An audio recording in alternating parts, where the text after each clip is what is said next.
Hello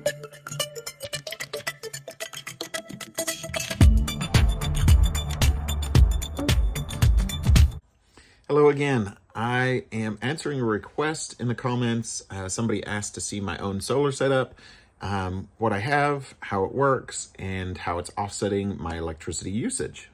You can also skip ahead to past my explanation of my own solar system, and you can see a demonstration of how you need to calculate your EV usage into kilowatt hours to estimate how much solar you might need to offset your EV usage. Just so everybody knows, solar offsets what you're using. It doesn't necessarily directly power everything you're using all the time. So I produce generally more electricity than I use all day when the solar is being powered. Then the utility company gives me back electricity when I need it later. There are different systems and different methods of making that work depending on the time of use rating you're on a system, or if you have batteries, when you use the batteries, and all of the rest of it. So without further ado, this is my solar system. So these are my 25 LG Neon 2 panels. It totals an 8.3 kilowatt system. Yes, they are dirty. I was told by the solar company not to clean them, and the performance is still just the same. Okay, so here we've got the solar power coming down from the roof straight into the Enphase gateway, which has its own breakers in. Then we've got the legally required shutoff switch going into the panel.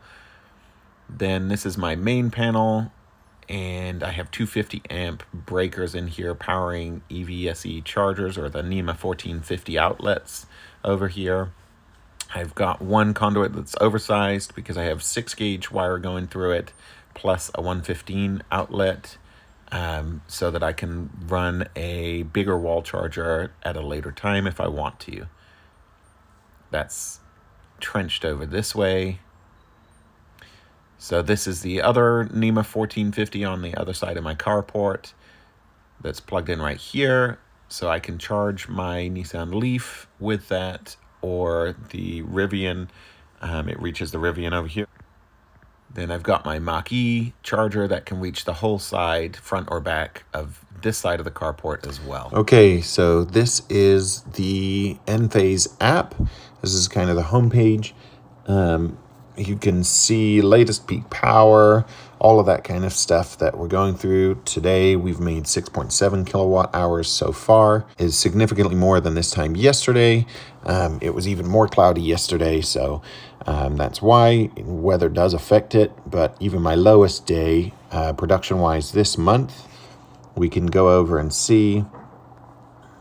Lowest day this month, we're at 8.3 kilowatts, which is, funnily enough, what the solar panel, the solar system is rated to.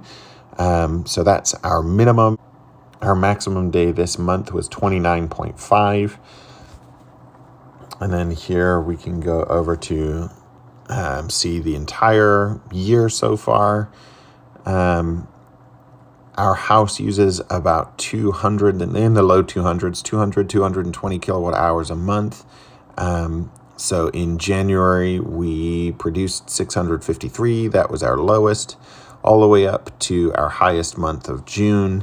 It wasn't too hot yet. Once it started getting hot and the angle of the sun starts changing, we dip down again. So in June, we made 1.5 megawatts, which is great.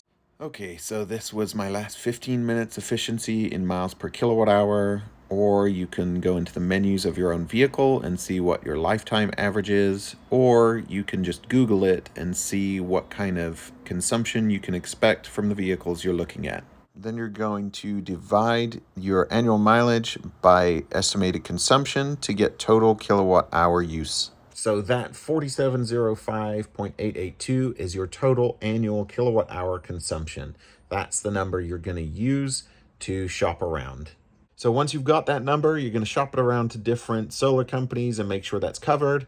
If you don't have an existing solar system and you need to cover more, like your entire home, then go over your utility bills and add up your total kilowatt usage from each month to an annual number, and include your EV kilowatt usage estimate, right? And you can change your mileage or your energy consumption. So once that's done, you've got an exact size system. There's no guesswork, and you can shop that to solar companies yourself confidently and know, okay, I need this many kilowatt hours of production, and they'll give you how many solar panels that's going to be for your house in your region. Hope that was helpful. When I first entered this whole thing, it was total guesswork. I didn't really understand.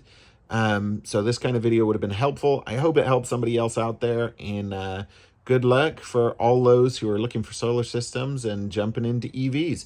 If you're buying a Rivian, don't forget to use a referral code. Mine, down below, is Adam142193. Thanks so much for watching.